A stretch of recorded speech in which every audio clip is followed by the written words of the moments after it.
A very warm welcome to our invited speakers, colleagues, and attendees dialing in today to our webinar on performance-based ESG benchmarking for infrastructure in Asia. I'm Karthik, Regional Sales Manager, Asia, for the infrastructure sector here at GRESB.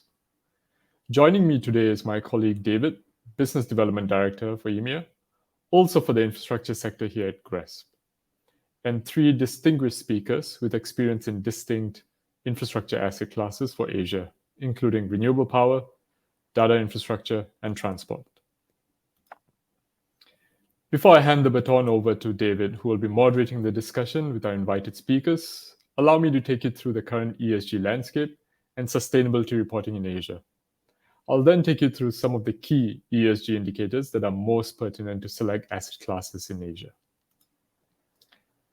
Since you're joining us today, it's clear to me that you've heard of the term ESG.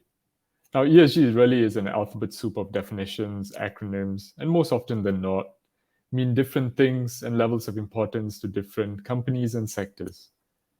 You may not be a huge proponent of ESG, but that one thing's for sure, ESG is now synonymous in the way you would interact with the ecosystem, both as a business and a consumer. Your impact can be measured in three key aspects: environmental, social, and governance.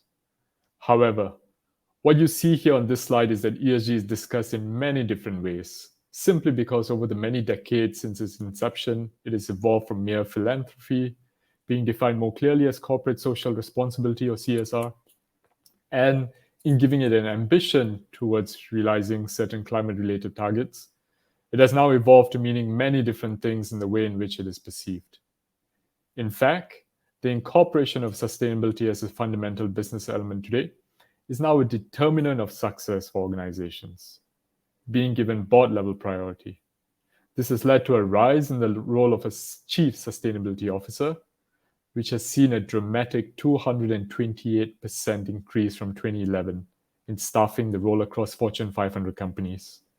As of 2021, women have overtaken men in CSO roles, accounting 54% of CSO positions in the US.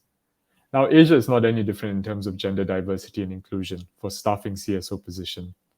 According to a recent study by Credit Suisse, the proportion of female sustainability heads stands at almost 45% globally. ESG now comprises several different reporting mechanisms, which can be largely distinguished between ESG standards and ESG frameworks. On this slide, you'll see some of the ESG and sustainability standards and ratings globally. And I'm sure most of these names and acronyms are already familiar to you. But I want to draw your attention to the bottom half of the screen. There are some of the most common reporting mechanisms that we see here today in Asia. Now let's take a closer look at one of these reporting mechanisms, TCFD, or the Task Force for Climate-Related Financial Disclosures. In this slide, you see that several regions have made or are in the process of making it mandatory for listed issuers to align the sustainability reporting requirements along the 11 recommended disclosures of TCFD. Now in APAC alone, TCFD adoption is at 47%, largely driven by Japan and Australia. And of the APAC countries that have adopted TCFD, over 60% of them are from Asia alone. One thing's for sure in Asia, climate-related data is becoming increasingly crucial for investors' decisions making. And 66% of these indicated such disclosures factor into the way they price financial assets. So, how would someone beginning to traverse the ESG landscape determine what is material as an ESG metric, or as I'd like to say, aspect, to their specific infrastructure sector? Now, you must remember that infrastructure assets are intrinsically immovable. For instance, they cannot be easily moved or transplanted. They are often long-lived, typically outlasting most other industries, and also need to adapt to non-linear climate change challenges. On this slide, I've identified a few ESG indicators that hold medium to high relevance across the E, S, and G aspects of three asset classes. Now, what you see here is that these indicators are primarily material to the operational performance of the asset. And of course, there are some ESG indicators that are materially relevant across several asset classes. For example, how a data center manages its energy utilization and procurement and reduces its Scope 1 and Scope 2 greenhouse gas emissions will fundamentally influence the way in which it currently operates and expands its operations to increase its IT load power. Another example is an airport, where mitigating both noise and air pollution are material ESG factors that affect not just how the asset operates, but also how hazardous substances are handled efficiently to mitigate further land and water pollution. And of course, further losses to biodiversity. Now, rather than hearing it from me, I'd like to hand this session over to David, who will take us through a discussion with our invited speakers on how they have incorporated ESG best practices into the infrastructure sector in Asia and how they view digitalization as a key enabler to realizing net zero ambitions. David, over to you. Karthik, many thanks and welcome again to everyone who's joining us live today. I'm David Thomas. I'm based here in London and I lead business development for the GRESB Infrastructure platform in EMEA. Now, Karthik has kindly set the scene for us, so I think our task over the next 30 to 40 minutes or so is to try and delve into some of the real world examples of how organizations are embedding ESG considerations into their operations within specific infrastructure sectors, and then to explore how the landscape for ESG benchmarking is evolving across Asia. Now, we're very fortunate, of course, to be joined by a stellar lineup of experienced practitioners within the space today. And we're grateful to have them here to provide some insight and expertise as we move through the topics. Before we get going today, just a quick reminder that the live Q&A function is active and we'd love to have an interactive session. So we very much encourage you to pose your questions to our panelists as the discussion develops. We'll have around 10 minutes towards the end of the discussion to address some of those questions. So please do keep them coming in. So without further ado, let's jump in. Gentlemen, as a starting point, if I can ask each of you just to provide a short introduction to yourselves and your organizations, and then perhaps alongside that, if you could please kick us off with a little insight into how you're currently incorporating ESG aspects in your organization or addressing ESG deliverables within your consulting engagements. Azuma-san, perhaps you can lead us off on this one. Thanks. Okay, thanks, Dave. My name is Uzawa. I'm a general manager of Nippon Koei Singapore branch.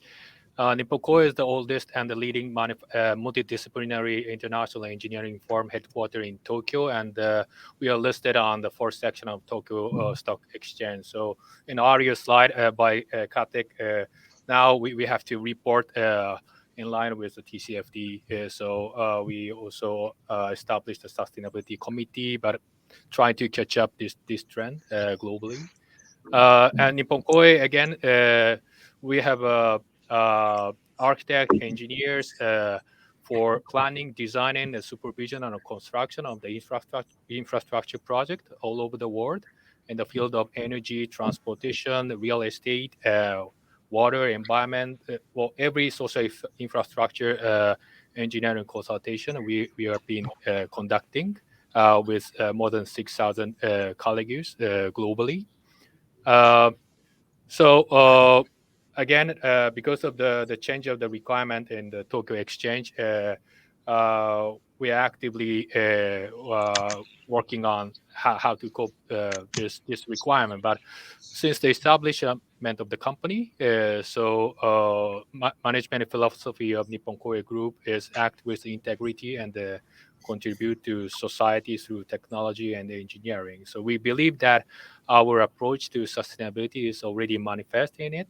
We are also following the ISO or United Nations Global Compact, but still we are struggling to be positioned ourselves in line with the requirement in the ESG field. So business-wise part, a little bit touch upon what we are doing. Like Karthik said, there's so many guideline framework, and the SDGs is one of that. So our engineering consultant engagement, we are providing SDGs digital assessment tool only in Japan. Because when we see the market in Japan, the ratio of small, medium enterprises in Japan is 99%, 7%, and about 32 million people are employed by SMEs, which is about 70% of Japanese working populations. So most of the management said, what are the SDGs, ESGs, what can be done and to achieve them? What are the company's strengths against SDGs framework, and what's the requirement over there? So our SDGs digital assessment tool for SMEs and sometimes for local municipality in Japan, we quickly give them the capability to assess themselves in 30 minutes. So maybe the digitalization will be one of the topic today. So how we quickly assess ourselves and monitor ourselves is one of the key issues. And lastly, we also be the investor for the renewable energy, especially the battery energy storage business solutions. We started in Europe. So in Europe, there's so many requirements under ESG framework.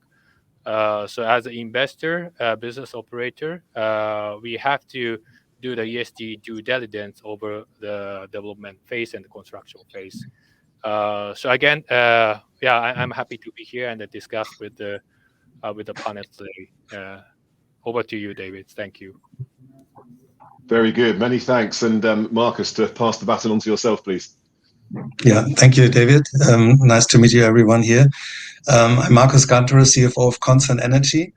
Concern Energy is a renewable energy, let's say solar IPP, an independent power producer. So what we've been doing for the last 5 years, but also with another platform for the last 12 years, is corporate PPA. So we install on the rooftops of large manufacturing companies, on factories, rooftop on the solar on the rooftop, also ground mount. If there's a ground mount, if there's land nearby the factory, and then we sell the electricity to the factory. Usually, at the moment, 10 to 20% of the total energy demand, which we expect to increase over time, depending on the jurisdiction. We are headquartered in Bangkok and in Thailand. So our main jurisdictions are Thailand, Malaysia, and Vietnam for the time being. We are small still. We're not very people intense, but more capital intense and asset intense. So we have 60 people at the moment across 3 countries. I would say in terms of ESG, it's basically affecting our whole organization. We have business development. It starts with business development, basically acquiring the customer, making the offer attractive to them. And from that side, we already have ESG requirements from the clients. It depends on the client, obviously, if it's a local player or if it's a subsidiary of a multinational. Obviously, if it's a subsidiary of Coca-Cola or Nestle, then the requirement come by itself, and we need to fulfill those, which we do. So that's on business development. The next step is on construction. When we start constructing the plants on the rooftop, that's where we follow ESG requirements, starting from selecting the contractors. They need to meet our requirements, which are quite tough. And sometimes we have to also say to contractors, you do not meet our requirements, and we move on to the next one. So construction, we have a very comprehensive health and safety program, HSSE manual, which we follow through both internally and externally. And then obviously when after 3 to 6 months of construction, when we get into operation of the plant, there's also health and safety requirements. And as you can imagine, since we work on the roof, the worst thing that can happen to us and to our clients is if someone falls from the roof and gets hurt, or even worse. So that's what we do on a day-to-day basis. We need to make sure there's no fatalities, that all the contractors work in line to make sure this doesn't happen. And on the involvement of ESG in our company, it was actually from the beginning, because with our previous company, we always worked with GRESB, for example, and where we managed to have high star ratings. But obviously, also we have from our investor side, we have a private equity fund who has investors, DFIs like IFC, International Finance Corporation, and from that side, we were already asked to implement very strict ESG requirements. Yeah, so that's from the investor side, but as I mentioned before, also from the client side, if you work with, and we work with blue chip companies, subsidiaries of multinationals, Nestle, Western Digital, and so on, Coca-Cola, they require a lot from us, and we fulfill those.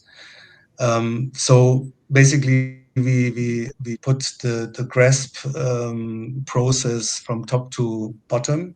So everything that we commit to and that we have aligned to, we put it down in our organization and make sure everyone is following these aspects. So I'm glad to be in this webinar and look forward to the next 20-30 minutes. Back to David. Many thanks, Marcus. Good stuff. And Praveen, over to you, please. Thank you, Marcus. Good afternoon. Thanks for this opportunity to share the stage here. I represent SIFI Technologies Limited. We are India's first and so far only true blue ICT company. We're the first ICT company, Indian ICT company, to be listed on the NASDAQ. We are India's first commercial data center builder, and that goes back 23 years. We were the first retail internet service provider in India. So a whole lot of first dotting our timeline.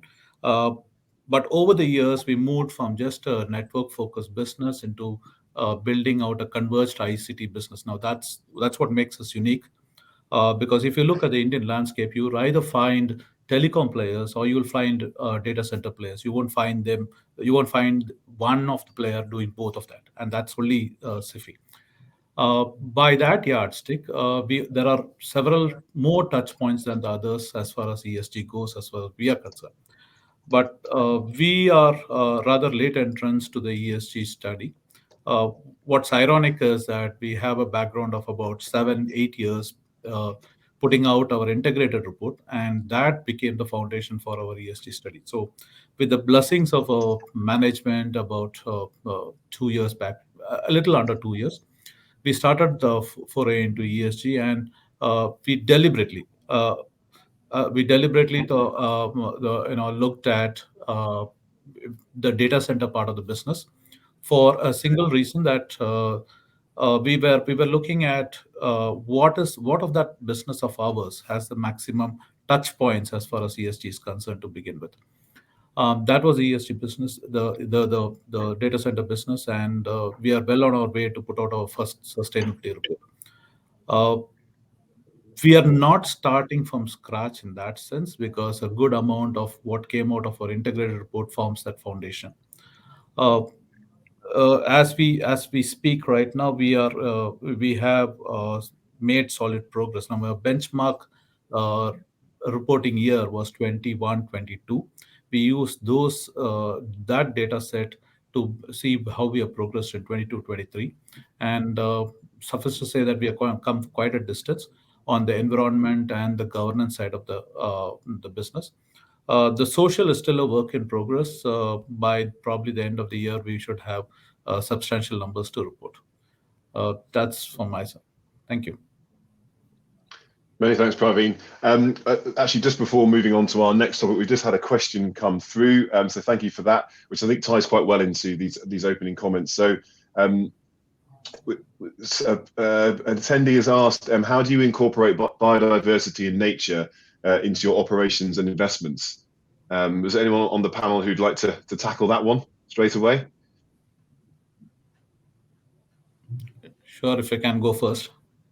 So please go ahead. As regards to biodiversity and nature, I mean, I'd like to split this up. Most of the data centers, if you have been following the Indian landscape, are in specific economic zones or in technology zones that the government has earmarked. Now, a good amount of this is more of reclaimed land that the government wants to put to use. We have data centers bang in the city too, and that is basically enjoying of the maturity of a power distribution system that the center of the city enjoys. But what we look out for when we put up a data center, especially on the biodiversity angle, is minimum disturbance to the land at large. If at all there is any amount of deforestation, that when I say deforestation, I mean it only within the space that we operate in. An equal number of afforestation is done before even the project is commissioned. That's number one. As far as groundwater recharging is concerned, all my data center plans now come with incorporating features for recharging of groundwater, storage of rainwater and utilizing them, utilizing solar and wind power on the renewable side. So on day one of our DC, these are actually entries in our books as far as operations go.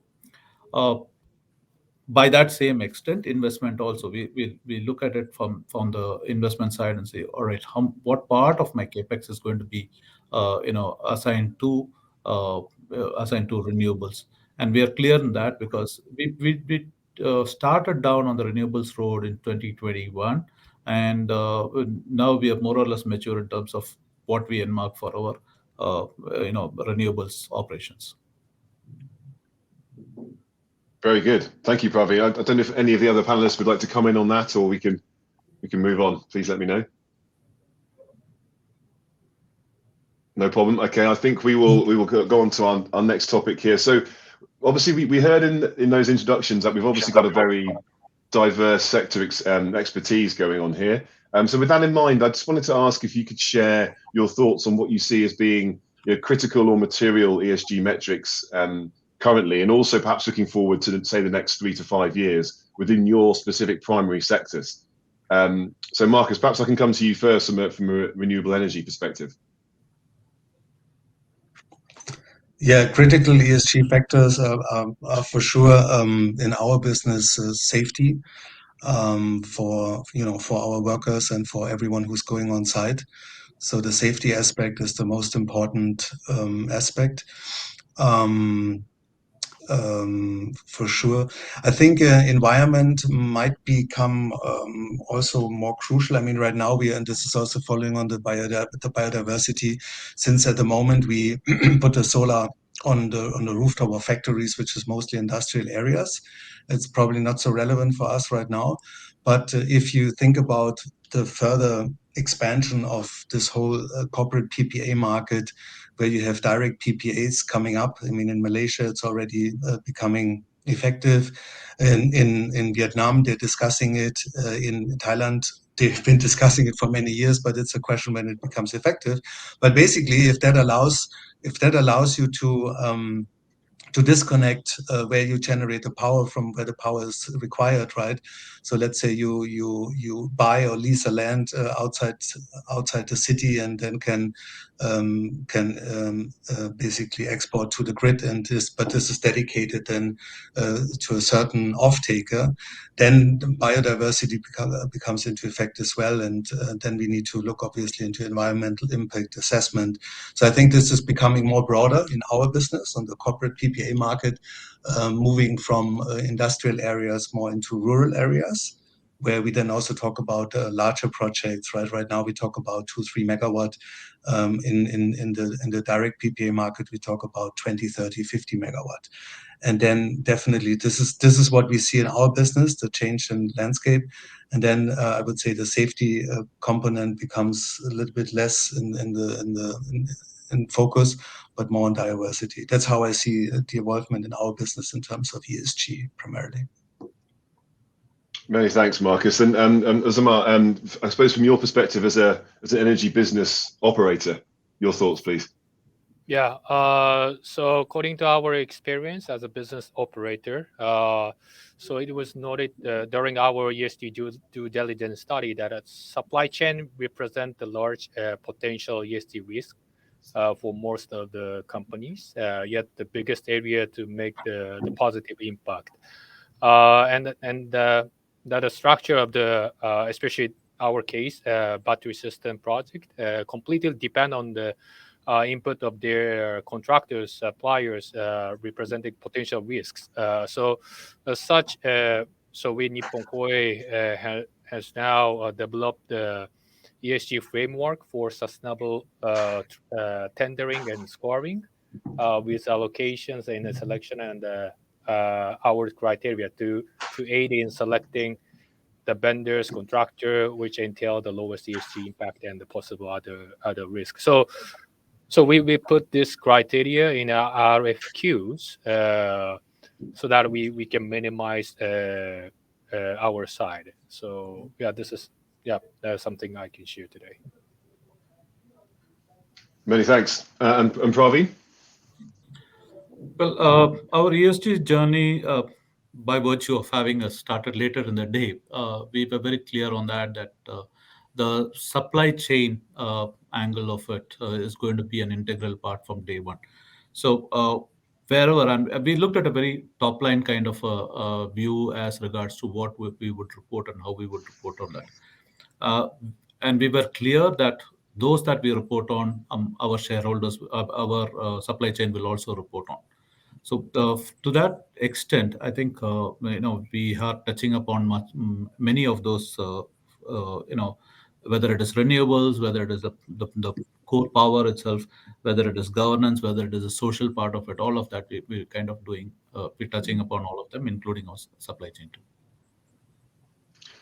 Very good, many thanks. So I think if we can pivot a little bit here and start taking a look at the outputs, I think it'd be really interesting to try and get into a few examples that exemplify where you found that addressing certain ESG aspects has helped to drive value to your organization, so across the triple line. So from a social and environmental perspective, not just economical.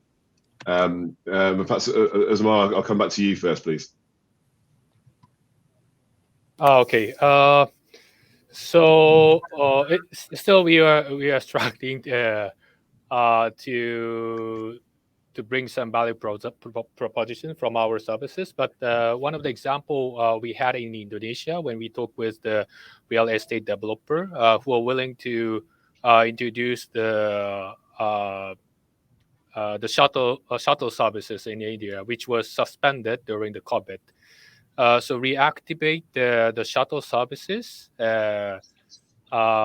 They always goes to the group sustainable department to get the consensus whether the project proposed by the operational team was in line with their sustainable framework. So I didn't have this kind of discussion before when we are supporting the specific project on the ground. I think because this is since all listed companies are required to publish sustainable report starting in 2020s according to Indonesian Financial Services Authority. So Indonesian companies, especially major conglomerate who are doing business internationally, are keen on ESG compliance aspect and start creating an internal process to justify a project under ESG criteria. So it means as a consulting firm, our proposal approach for the development of infrastructure projects should contain this ESG aspect. Otherwise, we are not competitive anymore. Understood. Thank you, many thanks. And Marcus, I suppose the same question to you, really, in terms of perhaps an example of where you found addressing ESG aspects has helped to drive value in your organization. Well, definitely in the selection of contractors, we got a much better selection process in EPC contractors that build our plants, right? I mean, it's not that we didn't have a criteria before, but I think it became instrumental to have them follow our health and safety requirements. They need to have certain policies also in place. I would say that that significantly increased our quality of contractors that we work with. And the second one is, I would say, on the investor side. I mean, we're continuously also fundraising, and we see that this is it has significantly changed in the last 10 years, right, in terms of requirements from investors. Now it's a given, and 10 years ago it was more like an additional plus, but not really valued that much as it is today. Today, it helps us a lot in terms of not only our existing investors, but also in our current fundraise, where we can provide certain high standards that we have in ESG and GRESB and also other PRI, EcoVadis, and so on, that we follow. And that helped us also, obviously, in gaining access to capital. So I would say quality of contractors and access to capital. Excellent, many thanks. I mean, I think now may be a good time if we move on to the topic of ESG benchmarking in more detail. So, I mean, in particular, some comments from the panel, please, about how you see the trend of transition towards performance-based benchmarking of ESG aspects developing across the Asian markets. And Praveen, perhaps I can come to you first on this one. Sure, David. One thing that stood out when we did our research as to what's a good parameter to present on to do the research on is that we noticed on both S1 S2 on the SASB reporting parameters. We noticed that probably because of the maturity of those markets, there were clear-cut rules or presentation parameters for telecom and infrastructure separately. That for us was a catch-22 situation. We are with one foot in both. So for us, we needed to align what's best for our reporting standards, and so we took the best of both the sides.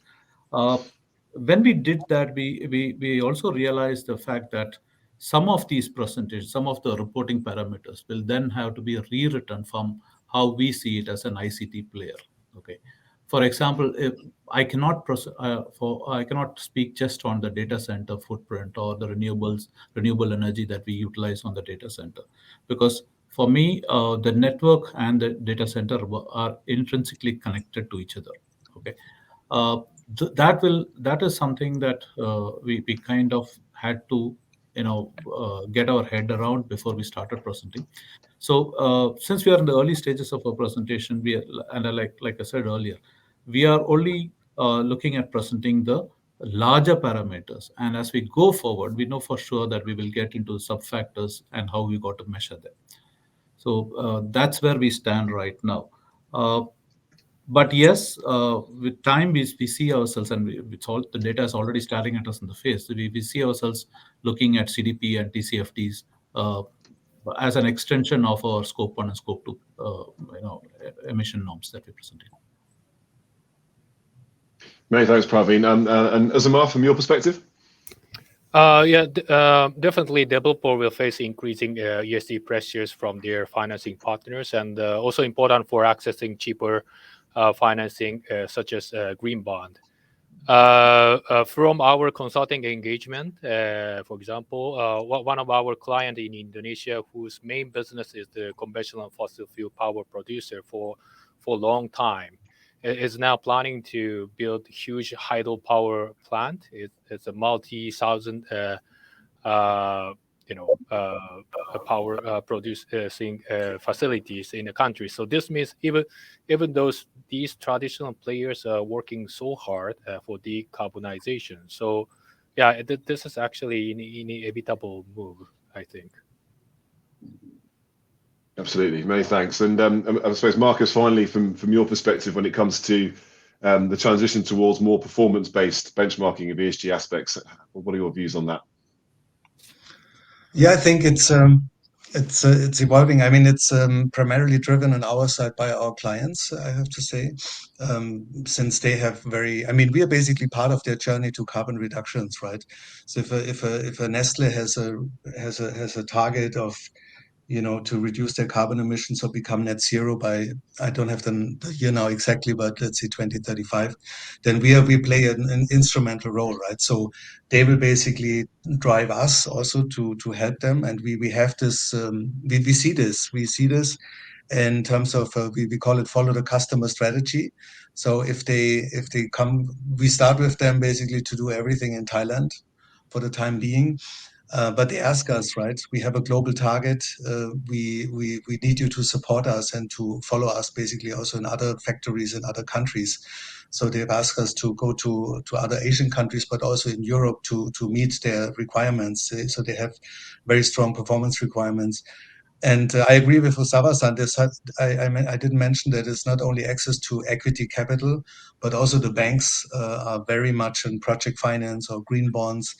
This is becoming more and more important, and we see that this is an essential requirement from a lender's perspective as well.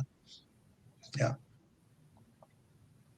Excellent. Thank you very much. And I think we've probably got time for just a quick look forward now. And I wanted to try and focus on the role of digitalization, well, really as an enabler to realizing net zero ambitions. So if you could speak specific to your sectors, how do you see the impact and relevance of digitalization within your specific center? And perhaps, Praveen, you could kick off from a data center perspective. Thanks, David.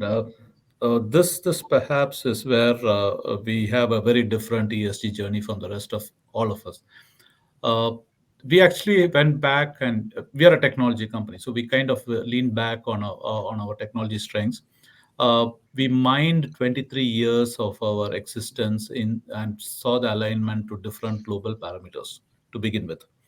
Now, when you land up on my website and you take a look at my ESG reporting, it's not exactly a sustainability report yet, but if you look at my ESG reporting as far as global parameters are concerned, you'll notice that we have taken the whole of 23 years of public documentation, seen their alignment as regards to all the global parameters are concerned. So you can pick anything. You can pick a JP Morgan, you can pick a UBS, you can pick a TCFD, you can pick a CDP, any one of them, and you will see whatever the company has uttered so far publicly, or whatever the company has put out in the public domain, you will see them under that. Now, why did we do that? Because please see us through the eyes that we are a company that started late on our ESG journey, and we're not ashamed of it, but we have a very credible foundation to begin on that. So when we went back and we realized that we have all that information, we kind of decided that if we are going to be using digitization, which is a subsect of it, might as well build an example internally and then take it out and show it to the customer or to other stakeholders. So for us, digitalization started at home. We kind of utilized technology to build it first, and then we started showing that as an example. Now, it also, unintentionally, it also helped us to then realize that we now know which are the gaps in our reporting, and it's easier to do it from there on. Many thanks. That's great. Thank you. And Osawa-san, from your perspective, please. Yeah. So in general, digitalization and the civil infrastructure or infrastructure industry might be a little bit slow comparing other industry like buildings. So as a construction supervision consultant, even we are actively seeking a technology to digitalize the entire process of our work in reality. So and the company level, even in the same organization, it is quite troublesome to collect the relevant data and put in order to elaborate ESG report, especially for like us, established old company who has a long time use system for entire administration and operations. So even our subsidiaries in the UK, the data curation and the report preparations, of course, should be digitalized and automated as much as possible.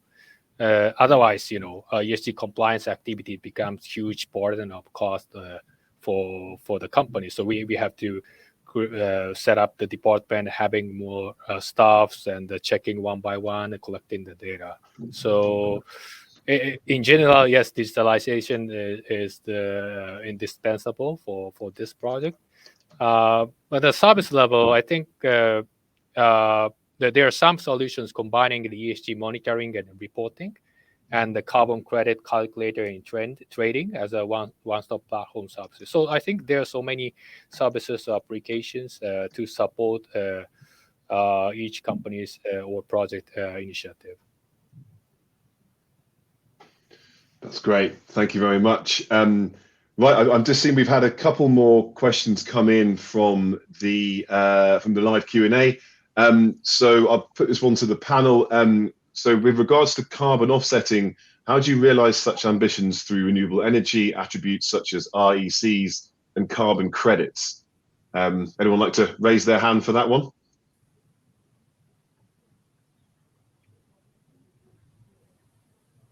Marcus, perhaps if you have any comments on that from a renewable energy perspective.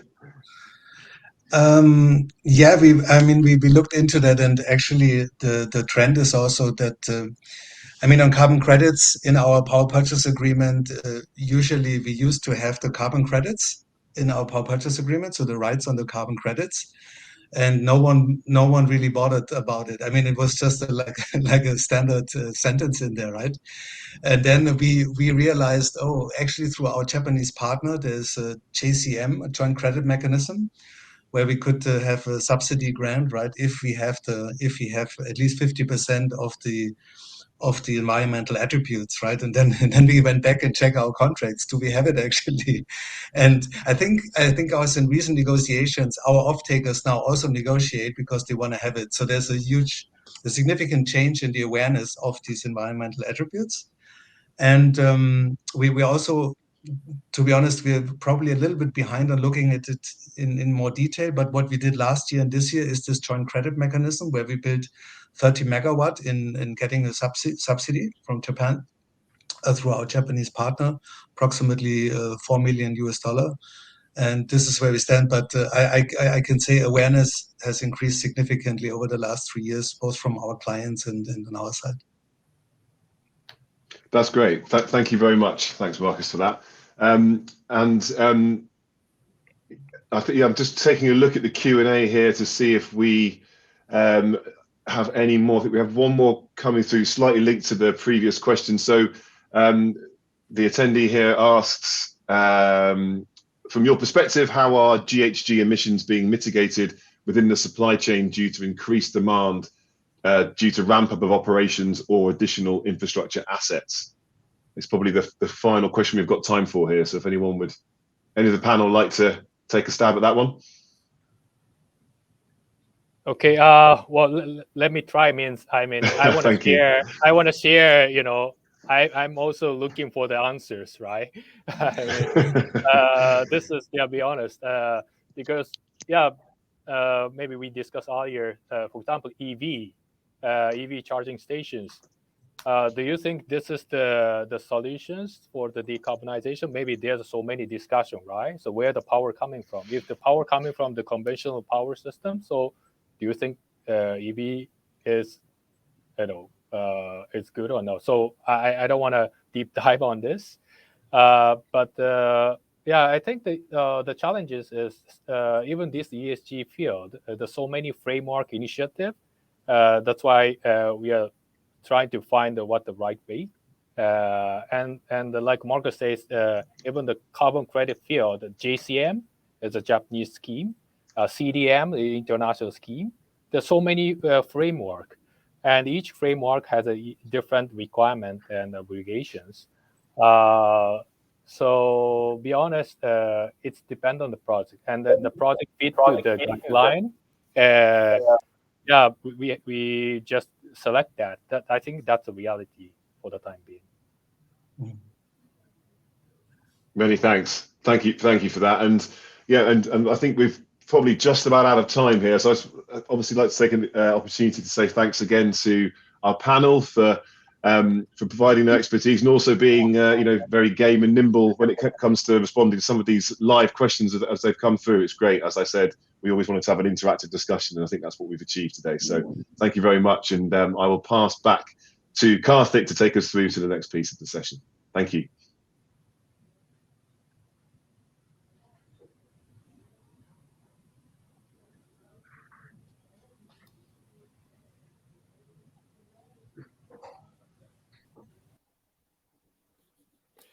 Thank you, David, Marcus, Uzawa-san, and Praveen for their engaging and insightful discussion on Asia.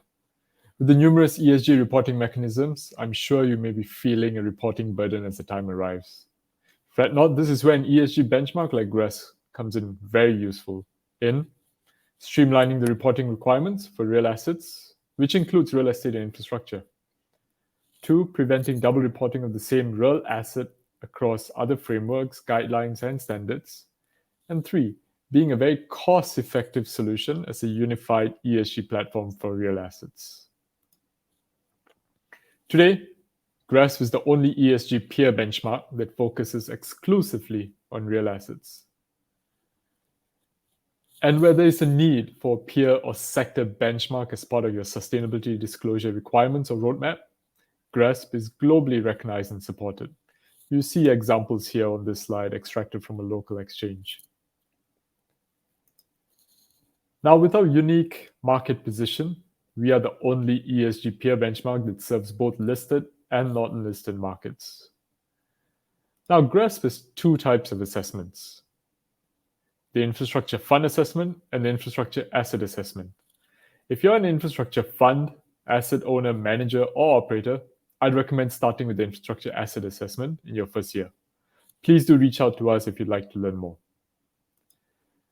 Now, as we cover 8 distinct asset classes in our infrastructure assessments with varying characteristics, we also apply sector-based materiality weightings to each ESG indicator that is most pertinent to your specific sector.